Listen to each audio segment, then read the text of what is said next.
नमस्कार। ज़ेप्टो ग्राहक के दरवाजे तक 10 मिनट में पहुंच जाती है, लेकिन शेयर बाजार के दरवाजे पर उसकी गाड़ी रुक गई। कंपनी ने अपना आईपीओ फिलहाल 2 से 3 तिमाही के लिए टाल दिया। आईपीओ से करीब 8,010 करोड़ रुपए जुटाने की तैयारी थी। अब ज़ेप्टो क्या करेगी?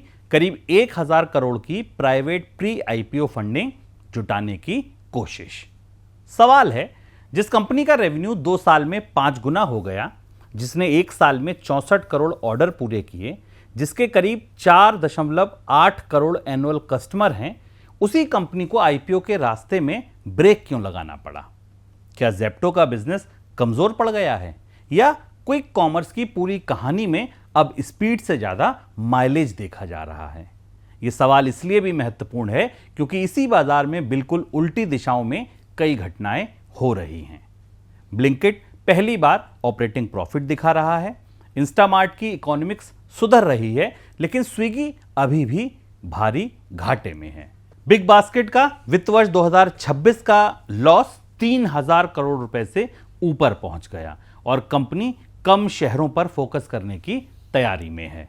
दूसरी तरफ फ्लिपकार्ट मिनट्स 2 साल से कम समय में 1,000 माइक्रो फुलफिलमेंट सेंटर्स पहुंच गया है। Amazon नाउ 100 शहरों और 1,000 से ज्यादा फुलफिलमेंट सेंटर की तैयारी कर रहा है। यानी एक ही सड़क पर कोई एक्सीलेटर दबा रहा है, कोई रूट छोटा कर रहा है, कोई इंजन ठीक कर रहा है, और ज़ेप्टो की गाड़ी आईपीओ के टोल प्लाजा पर वैल्यूएशन की पर्ची लेकर खड़ी है। आज के क्लियर कट में समझेंगे ज़ेप्टो क्यों आईपीओ टाल रहा है, प्राइवेट इन्वेस्टर और पब्लिक इन्वेस्टर कंपनी को अलग नजर से क्यों देखते हैं, हर ऑर्डर पर कौन कितना पैसा कमा रहा है या गंवा रहा है, और भारत की 10 मिनट वाली डिलीवरी रेस का असली विजेता आखिर है कौन। नमस्कार, मैं हूं शुभम शंकधर और आप देख रहे हैं क्लियर कट, जहां हम खबर नहीं, खबर के पीछे छिपे असली क्यों को समझते हैं। कहानी 10 मिनट से नहीं 1890 से शुरू होती है। दरअसल साल 1890 का था। बॉम्बे में एक पारसी बैंकर को अपने ऑफिस में खाना घर का बना चाहिए था। ना मोबाइल फोन थे, ना जीपीएस था, ना डिलीवरी एप्लीकेशन थी। महादेव हवाजी बच्चे ने घर से ऑफिस तक टिफिन पहुंचाने की व्यवस्था शुरू की। आगे चलकर यही मुंबई डब्बा वाला नेटवर्क बना। करीब 5,000 डिब्बा वाला हर दिन लगभग 2 लाख टिफिन मुंबई में एक जगह से दूसरी जगह पहुंचाने लगे।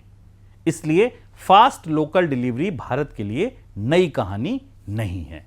मोहल्ले का किराना दुकानदार भी वर्षों से यही काम करता है। फोन कीजिए, भैया 1 पैकेट दूध और ब्रेड भेज देना, कुछ देर बाद दुकान का लड़का सामान पहुंचा देता था। तो ब्लिंकिट, ज़ेप्टो और इंस्टामार्ट ने नया क्या किया? उन्होंने डिलीवरी का आविष्कार नहीं किया, उन्होंने मोहल्ले की डिलीवरी को एल्गोरिदम, डार्क स्टोर, स्मार्टफोन और इन्वेस्टर कैपिटल के साथ इंडस्ट्रियल स्केल दे दिया। लेकिन डब्बा वाला और क्विक कॉमर्स में एक बड़ा फर्क है। डब्बा वाला को सुबह मालूम होता है किसका टिफिन उठाना है, कहां पहुंचाना है और कितने बजे पहुंचाना है। क्विक कॉमर्स कंपनी को ऑर्डर आने से पहले अंदाजा लगाना पड़ता है। आज इस मोहल्ले में दूध ज्यादा बिकेगा या कोल्ड ड्रिंक, सुबह दही चाहिए होगा या रात को आइसक्रीम, किस पिन कोड में मोबाइल चार्जर रखना है और किस इलाके में बारिश होते ही पकौड़े का सामान बिकेगा। इसलिए क्विक कॉमर्स केवल डिलीवरी का बिजनेस नहीं है, यह प्रेडिक्शन का बिजनेस भी है।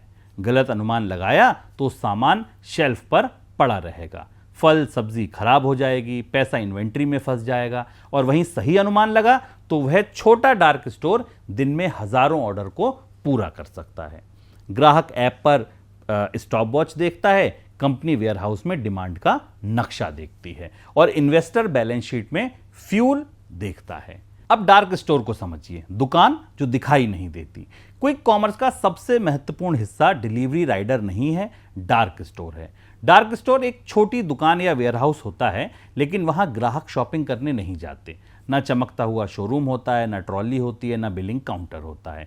केवल शेल्फ्स होती हैं, इन्वेंट्री होती है, पिकर्स होते हैं और पैकिंग टेबल होती है, और बाहर खड़े होते हैं डिलीवरी राइडर्स। कंपनी शहर को छोटे छोटे सर्कल में बांटती है, हर सर्कल के बीच एक डार्क स्टोर होता है, ऑर्डर आया, कुछ मिनटों में सामान शेल्फ से उठा, पैक हुआ और राइडर को मिल गया और आसपास के कस्टमर तक पहुंच गया। यानी 10 मिनट की डिलीवरी राइडर को बहुत तेज भगाकर नहीं, सामान को कस्टमर के बहुत पास लाकर बनाई जाती है। पहले ग्राहक दुकान पर जाता था, क्विक कॉमर्स ने दुकान को ग्राहक के आसपास छिपा दिया। डार्क स्टोर इस रेस का पिट स्टॉप है। अगर पिट स्टॉप सही जगह है, इन्वेंट्री सही है और ऑर्डर्स लगातार आ रहे हैं तो गाड़ी चलती रहती है। अगर डार्क स्टोर खाली पड़ा है तो रेंट, स्टाफ और इन्वेंट्री हर घंटे पैसा खाते हैं।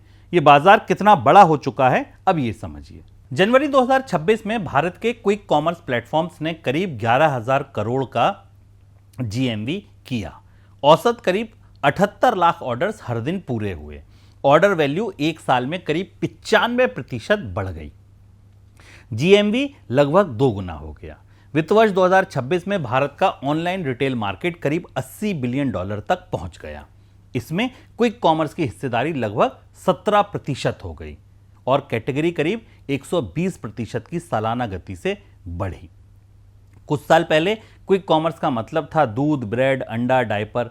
आज उसी ऐप पर मोबाइल फोन, हेडफोन, कॉस्मेटिक, खिलौने, दवाइयाँ, किचन के अप्लायंसेज, फैशन, ज्वेलरी और फर्नीचर तक दिखाई दे रहे हैं। क्विक कॉमर्स ने न केवल डिलीवरी का समय कम किया, उसने ऑनलाइन शॉपिंग की दरअसल घड़ी बदल दी। पहले 2 दिन की डिलीवरी तेज लगती थी, अब 20 मिनट भी कुछ कस्टमर को लंबा इंतजार लगते हैं। डिमांड को लेकर संदेह नहीं है, सवाल डिमांड का है ही नहीं, उस डिमांड से प्रॉफिट निकालने का है। ग्राहक का बिल छोटा, कंपनी का हिसाब लंबा। आप ऐप पर 400 रुपए का ऑर्डर करते हैं, आपको 3 चीजें दिखाई देती हैं, लेकिन सामान की कीमत, प्लेटफॉर्म या डिलीवरी फीस और पहुंचाने का समय, ये तीनों अपने आप में इकोनॉमिक्स हैं। कंपनी की तरफ हिसाब कहीं लंबा है, उसे सामान खरीदना है, डार्क स्टोर का रेंट देना है, स्टाफ रखना है, टेक्नोलॉजी चलानी है, इन्वेंट्री संभालनी है, खराब हुए सामान का नुकसान भी उठाना है, फिर डिस्काउंट देना है, पेमेंट जो प्रोसेसिंग होगी उसकी जो कॉस्ट आएगी वो देनी है, राइडर को भुगतान करना है और कस्टमर को दोबारा ऐप पर लाने के लिए मार्केटिंग करनी है। कमाई के रास्ते भी कई हैं। पहला, सामान का मार्जिन, डिलीवरी और handling fees, platform fees, membership, private labels और ब्रांड से एडवर्टाइजिंग रेवेन्यू। क्विक कॉमर्स का सबसे बड़ा भ्रम यह है कि डिलीवरी फी डिलीवरी का पूरा खर्च देती है। अक्सर ऐसा नहीं होता। इस बिजनेस की इकोनॉमिक्स तब सुधरती है जब एक डार्क स्टोर के आसपास बहुत सारे कस्टमर हों, वे बार बार ऑर्डर करें, हर ऑर्डर का बास्केट पर्याप्त बड़ा हो, डिस्काउंट कम हो और ब्रांड शेल्फ पर ऊपर दिखने के लिए पैसा दें। खाली डार्क स्टोर किराया खाता है, व्यस्त डार्क स्टोर वही किराया हजारों ऑर्डर्स में बांट देता है। इसलिए क्विक कॉमर्स में स्पीड से ज्यादा डेंसिटी जरूरी है। अब ज़ेप्टो पर आते हैं। वित्त वर्ष 2024 में ज़ेप्टो का रेवेन्यू ऑपरेशन से करीब 4,454 करोड़ था। वित्त वर्ष 2026 में यह बढ़कर लगभग 22,624 करोड़ रुपए हो गया, यानी 2 साल में रेवेन्यू करीब 5 गुना बढ़ गया। वित्त वर्ष 2026 के दौरान कंपनी ने करीब 64 करोड़ ऑर्डर पूरे किए। मार्च 2026 तक उसके एनुअल ट्रांजैक्टिंग यूजर्स करीब 4 करोड़ 80 लाख थे। वित्त वर्ष 2024 में यही संख्या लगभग 1 करोड़ 6 लाख की थी। डार्क स्टोर की संख्या वित्त वर्ष 2024 में 337 से बढ़कर 2026 में 1139 हो गई। कंपनी 66 शहरों तक पहुंच गई। मार्च क्वार्टर में औसतन करीब 23 लाख ऑर्डर प्रतिदिन पूरे किए। तो साफ है, कस्टमर डिमांड गायब नहीं हुई, ऑर्डर कम नहीं हुए, रेवेन्यू नहीं टूटा, ज़ेप्टो का इंजन चल रहा है। दिक्कत यह है कि फ्यूल बहुत ज़्यादा खर्च हो रहा है। अब इसको ऐसे समझिए, वित्त वर्ष 2026 में ज़ेप्टो का नेट लॉस बढ़कर करीब 5,905 करोड़ रुपए हो गया, यानी रेवेन्यू तेजी से बढ़ा लेकिन एब्सोल्यूट लॉस भी बढ़ गया। यहीं कस्टमर की स्क्रीन और इन्वेस्टर की स्क्रीन अलग हो जाती है। कस्टमर कहता है ऑर्डर 10 मिनट में आ गया, इन्वेस्टर पूछता है इस ऑर्डर के बाद कंपनी के पास पैसा कितना बचा। आईपीओ वैल्यूएशन क्यों अटक गई, अब ये समझिए। अक्टूबर 2025 में ज़ेप्टो ने प्राइवेट फंडिंग राउंड से करीब $7 बिलियन की वैल्यूएशन को पूरा किया था। आईपीओ की तैयारी में कंपनी करीब 8,010 करोड़ की फ्रेश कैपिटल जुटाना चाहती थी, लेकिन जब पब्लिक मार्केट इन्वेस्टर से बात हुई तो वैल्यूएशन के एस्टीमेट करीब 3.5 से 4 बिलियन डॉलर के आसपास आने लगे। यानी प्राइवेट राउंड की 7 बिलियन डॉलर वैल्यूएशन से लगभग 40 से 50% नीचे। इसके बाद ज़ेप्टो ने कम वैल्यूएशन पर तुरंत आईपीओ लाने के बजाय लिस्टिंग को फिलहाल 2 से 3 क्वार्टर के लिए टालना बेहतर समझा। अब करीब 1000 करोड़ की प्री आईपीओ फंडिंग जुटाने की तैयारी है। ये फंडिंग करीब 4 से 4.5 बिलियन डॉलर की वैल्यूएशन पर हो सकती है। यानी वैल्यूएशन प्राइवेट मार्केट के पुराने 7 बिलियन टैक्स से तो नीचे आ ही चुकी है। लेकिन आईपीओ इन्वेस्टर की सबसे कम एक्सपेक्टेशन से कुछ ऊपर दिखने की कोशिश जरूर कंपनी करेगी। ज़ेप्टो की डिलीवरी 10 मिनट में होती है, लेकिन वैल्यूएशन की डिलीवरी में बायर और सेलर एक ही एड्रेस पर सहमत नहीं हुए। प्राइवेट इन्वेस्टर और पब्लिक इन्वेस्टर में क्या फर्क है, ये समझिए। यहां क्विक कॉमर्स की पूरी फंडिंग स्टोरी बदलती है। प्राइवेट इन्वेस्टर यानी वेंचर कैपिटल और ग्रोथ फंड वाले लोग भविष्य पर दांव लगाते हैं। वे मान सकते हैं कि कंपनी कई साल नुकसान उठाएगी, पहले मार्केट साइज बनाएगी, कस्टमर जोड़ेगी, डार्क स्टोर खोलेगी, कॉम्पिटिटर से आगे निकलेगी, बाद में प्रॉफिट कमाएगी। प्राइवेट इन्वेस्टर कई बार दूरबीन से भविष्य देखता है। पब्लिक मार्केट इन्वेस्टर दूरबीन के साथ माइक्रोस्कोप भी लेकर बैठता है। वह ग्रोथ देखता है, लेकिन क्वार्टर बाय क्वार्टर लॉस भी देखता है, कैश फ्लो देखता है, कॉर्पोरेट गवर्नेंस देखता है, कॉम्पिटिटर की वैल्यूएशन देखता है और पूछता है कि अगली फंडिंग ना मिले तो कंपनी कितने समय तक खुद चल सकती है। प्राइवेट मार्केट में कहानी चल सकती है, पहले स्केल प्रॉफिट बाद में। पब्लिक मार्केट में अगला सवाल तुरंत आता है, बाद में कब। ज़ेप्टो पहला बड़ा stand alone quick commerce player होता जो पब्लिक मार्केट में आता, लेकिन लिस्टेड मार्केट के पास तुलना के लिए पहले से 2 कंपनीज मौजूद हैं। ब्लिंकिट की पेरेंट कंपनी इटर्नल और इंस्टामार्ट की पेरेंट कंपनी स्विगी। अब ज़ेप्टो की वैल्यूएशन अकेले उसके रेवेन्यू से तय नहीं होगी, उसकी तुलना ब्लिंकिट और इंस्टामार्ट के margin, order value, cash reserve और लॉसेस से होगी। आईपीओ मार्केट रेस का नया ट्रैक नहीं बनाता, वह सभी गाड़ियों को एक ही ट्रैक पर खड़ा करके माइलेज नापता है। तो सबसे जरूरी आंकड़ा हर ऑर्डर पर बचता क्या है, ये समझते हैं। क्विक कॉमर्स में रेवेन्यू बड़ा दिखाई दे सकता है, जीएमवी और ऑर्डर काउंट तेजी से बढ़ सकते हैं, लेकिन यूनिट इकोनॉमिक्स बताती है एक ऑर्डर पूरा करने के बाद कंपनी ने पैसा कमाया या गवाया। वित्त वर्ष 2026 में पूरे साल के adjusted EBITDA based industry estimate देखें तो ब्लिंकिट हर ऑर्डर पर करीब 3 रुपए गवा रहा है, ज़ेप्टो करीब 79 रुपए और इंस्टामार्ट लगभग 85 रुपए गवा रहा है। लेकिन मार्च क्वार्टर की लेटेस्ट लैप में तस्वीर सुधरी। ब्लिंकिट प्रति ऑर्डर करीब 1 रुपए 35 पैसे के एडजस्टेड एबिटा प्रॉफिट पर पहुंच गया। ज़ेप्टो का प्री ऑर्डर लॉस घटकर करीब 59 रुपए रह गया। इंस्टामार्ट का प्री ऑर्डर लॉस करीब 76 रुपए आ गया। अलग कंपनियों की रिपोर्टिंग डेफिनेशंस पूरी तरह एक जैसी नहीं है, इसलिए इन्हें एग्जैक्ट अकाउंटिंग कंपैरिजन नहीं, डायरेक्शनल कंपैरिजन की तरह देखना होगा। लेकिन डायरेक्शन साफ है, तीनों कस्टमर को लगभग एक जैसी सुविधा दे रहे हैं, तीनों के राइडर स्कूटर चला रहे हैं, तीनों डार्क स्टोर से ऑर्डर भेज रहे हैं, लेकिन एक ऑर्डर के पीछे उनका फाइनेंशियल रिजल्ट बिल्कुल अलग है। ग्राहक के लिए 10 मिनट सबके समान है, कंपनी के लिए उन 10 मिनट की कीमत समान नहीं है। यही वैल्यूएशन का असली अंतर है। ज़ेप्टो की प्रॉब्लम केवल लॉस नहीं, छोटा बास्केट भी है। मार्च क्वार्टर में ज़ेप्टो का नेट एवरेज ऑर्डर का जो वैल्यू था 360 से 390 रुपए के बीच था। ब्लिंकिट का 525 है, इंस्टामार्ट का 504 है, यानी ज़ेप्टो का बास्केट राइवल से छोटा है। छोटा बास्केट कस्टमर फ्रिक्वेंसी बढ़ा सकता है, लेकिन डिलीवरी कॉस्ट उतनी तेजी से कम नहीं होती। 350 रुपए का ऑर्डर पहुंचाने के लिए भी राइडर चाहिए, 525 के ऑर्डर के लिए भी राइडर चाहिए, पैकिंग करानी है, स्टोर चलाना है, टेक्नोलॉजी इस्तेमाल होगी, इसलिए छोटा बास्केट प्रॉफिट के लिए कठिन गणित बनाता है। ज़ेप्टो की स्ट्रेटजी एवरीडे लो प्राइस और हाई फ्रीक्वेंसी पर टिकी है। कस्टमर बार बार आए, कम प्राइस पर खरीदे, ऑर्डर वॉल्यूम बढ़े, डार्क स्टोर ज़्यादा व्यस्त रहे, लेकिन पब्लिक इन्वेस्टर पूछ रहा है वॉल्यूम बढ़ रहा है तो मार्जिन कितनी तेजी से सुधर रहा है। ज़ेप्टो ने इसमें सुधार किया है। उसकी टोटल कॉस्ट पर ऑर्डर मार्च 2025 में करीब 185 से घटकर लगभग 128 रुपए पर आ गई है मार्च 2026 में। मार्केटिंग कॉस्ट पर ऑर्डर भी तेजी से नीचे आई है, लेकिन कॉस्ट कम होने के बाद भी ऑर्डर अभी प्रॉफिट में नहीं पहुंचा।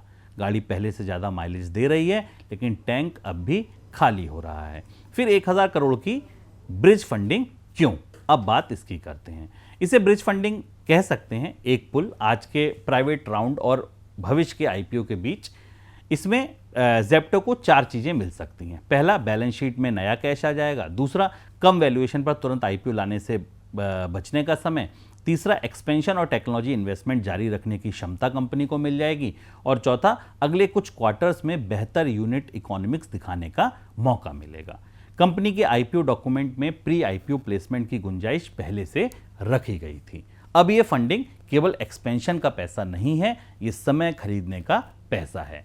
जेप्टो को मार्केट से कहना है कि आज की वैल्यूएशन मत लगाइए, हमें कुछ क्वार्टर्स दीजिए, हम लॉस पर ऑर्डर और नीचे लाकर दिखाएंगे।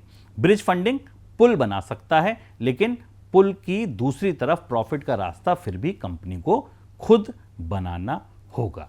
जेप्टो का सबसे मजबूत हिडन इंजन जो है वो है एडवर्टाइजिंग का। जेप्टो की ग्रोसरी शेल्फ पर जो प्रोडक्ट सबसे ऊपर दिखाई देता है वो केवल एल्गोरिदम से नहीं आता, उसका फैसला दरअसल ब्रांड की उस विजिबिलिटी के लिए पैसा देकर होता है। वित्त वर्ष 2024 में जेप्टो की एडवर्टाइजिंग रेवेन्यू सिर्फ 49 करोड़ थी। वित्त वर्ष 2025 में ये बढ़कर 650 करोड़ के करीब पहुंच गई। वित्त वर्ष 2026 में करीब 1636 करोड़ रुपए, यानी 2 साल में 33 गुना से ज्यादा बढ़ गया ये रेवेन्यू। वित्त वर्ष 2026 में 2400 करोड़ रुपए से ज्यादा ब्रांड ने जेप्टो के एडवर्टाइजिंग प्लेटफॉर्म का इस्तेमाल करके दिए हैं। एडवर्टाइजिंग रेवेन्यू जेप्टो के एनआरवी की करीब 7.8% तक पहुंच गई। ये बिजनेस इसलिए महत्वपूर्ण है क्योंकि एडवर्टाइजमेंट बेचने में राइडर को अलग ट्रिप नहीं लगता, न दूसरा पैकेट उठाना पड़ता है, ना नया डार्क स्टोर चाहिए। डिजिटल सेल्फ पर ब्रांड को ऊपर दिखाना ग्रोसरी डिलीवरी की तुलना में हाई मार्जिन इनकम हो सकती है।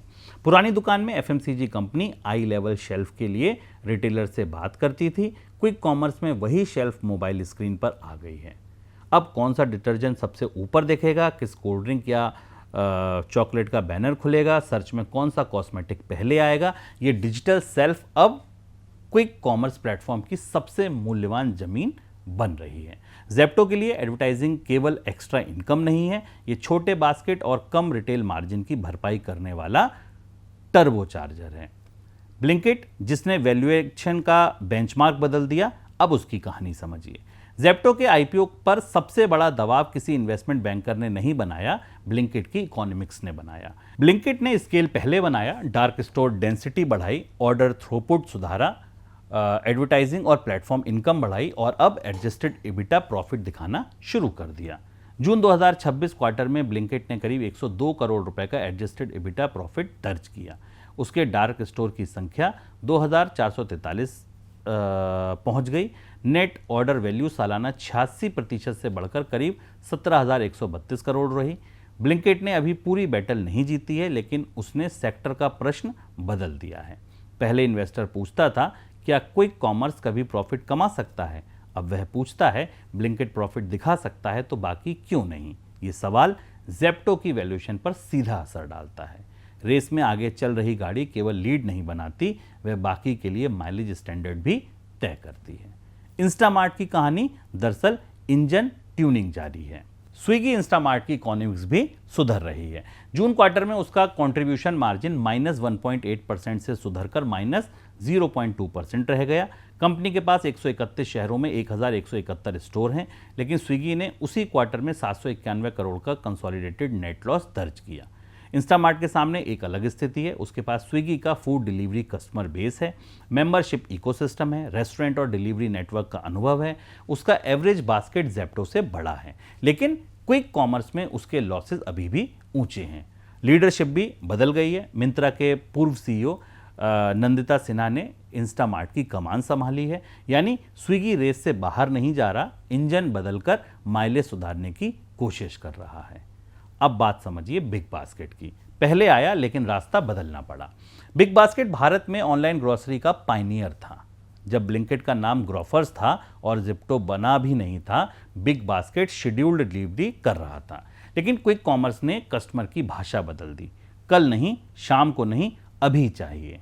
बिग बास्केट ने बीबी नाउ के जरिए इस बदलाव को अपनाया था, लेकिन शेड्यूल वेयरहाउस ने हाइपर लोकल डार्क स्टोर की तरफ जाना महंगा साबित कर दिया। वित्त वर्ष 2026 में बिग बास्केट के कस्टमर बिजनेस का लॉस 66% बढ़कर करीब 3073 करोड़ रुपए हो गया। रेवेन्यू केवल 7.7% बढ़ा। रिपोर्ट्स बताती हैं कि कंपनी ने अब करीब 76 मार्केट में फैलने के बजाय लगभग 40 प्रॉफिटेबल सिटीज़ पर ज़्यादा फोकस करने की तैयारी की है। ये बात महत्वपूर्ण है, बिग बास्केट के पीछे टाटा ग्रुप है, इसलिए केवल कैपिटल की कमी पूरी कहानी नहीं है। असल बात यह है कि हर शहर में क्विक कॉमर्स का गणित एक जैसा नहीं बैठता। स्टोर खोलना आसान है, उस स्टोर पर हर घंटे पर्याप्त ऑर्डर देना कठिन है। बिग बास्केट मैप छोटा कर रहा है ताकि रूट प्रॉफिटेबल हो सके। फ्लिपकार्ट, मिनट्स और अमेजॉन नाउ नई गाड़ियां ट्रैक पर हैं। दूसरी तरफ दो बड़े ग्लोबल रिटेल इकोसिस्टम विस्तार कर रहे हैं। फ्लिपकार्ट मिनट्स ने अगस्त 2024 में शुरुआत की। 2 साल से कम समय में वह 1000 माइक्रो फुलफिलमेंट सेंटर, 130 से ज़्यादा शहरों और 8000 से ज़्यादा पिन कोड्स तक पहुंच गया। कंपनी के मुताबिक ऑर्डर्स 1 साल में 5 गुना बढ़े हैं। टियर 2 और टियर 3 मार्केट्स में स्केल 42 गुना हुआ है। फ्लिपकार्ट के पास पहले से कस्टमर हैं, सेलर्स हैं, लॉजिस्टिक्स हैं, पेमेंट्स हैं और वॉलमार्ट की बैलेंस शीट है। वह क्विक कॉमर्स को अलग स्टार्टअप नहीं, अपने ई कॉमर्स हाईवे की फास्ट लेन बना रहा है। अमेजॉन नाउ भी 100 शहरों और 1000 से ज़्यादा माइक्रो फुलफिलमेंट सेंटर्स की तरफ बढ़ रहा है। इसके साथ 100 से ज़्यादा बड़े अर्बन फुलफिलमेंट सेंटर्स की योजना है। इसमें ग्रॉसरी के अलावा अपैरल, इलेक्ट्रॉनिक्स, ज्वेलरी, शू, लगेज, वॉचेस और फर्नीचर तक मिनट्स में उपलब्ध कराने की तैयारी है। अमेजॉन और फ्लिपकार्ट की एंट्री से क्विक कॉमर्स की रेस केवल दूध और ब्रेड की नहीं रह जाएगी, बल्कि फर्नीचर तक पहुंच जाएगी।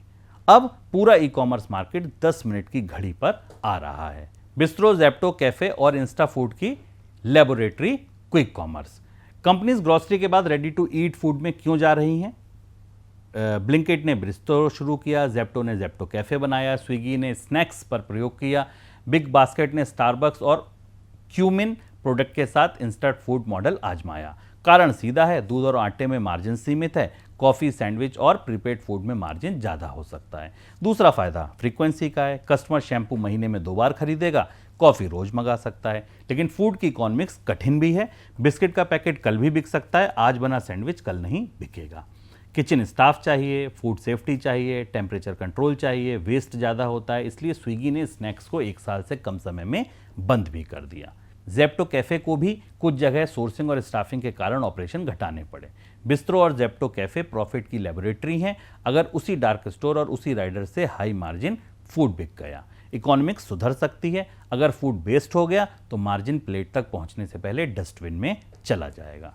तो क्या ज़ेप्टो का आईपीओ टालना सेक्टर के संकट का संकेत है? नहीं, कम से कम डिमांड के संकट का नहीं। अगर क्विक कॉमर्स मॉडल टूट रहा होता तो जनवरी में 78 लाख डेली ऑर्डर नहीं होते, ब्लिंकिट ऑपरेटिंग प्रॉफिट नहीं दिखाता, फ्लिपकार्ट और अमेजॉन हज़ारों फुलफिलमेंट सेंटर्स नहीं बनाते, ज़ेप्टो का रेवेन्यू 2 साल में 5 गुना नहीं होता। लेकिन आईपीओ का टालना एक बड़ा बदलाव ज़रूर है। क्विक कॉमर्स का हनीमून पीरियड खत्म हो रहा है। अब कैपिटल केवल स्पीड देखकर नहीं आएगा, अब वह माइलेज भी मांगेगा। स्टोर काउंट के साथ स्टोर प्रोडक्टिविटी, कस्टमर ग्रोथ के साथ रिटेंशन, रेवेन्यू के साथ कैश फ्लो, ऑर्डर वॉल्यूम के साथ लॉस पर ऑर्डर और वैल्यूएशन के साथ प्रॉफिट का रास्ता।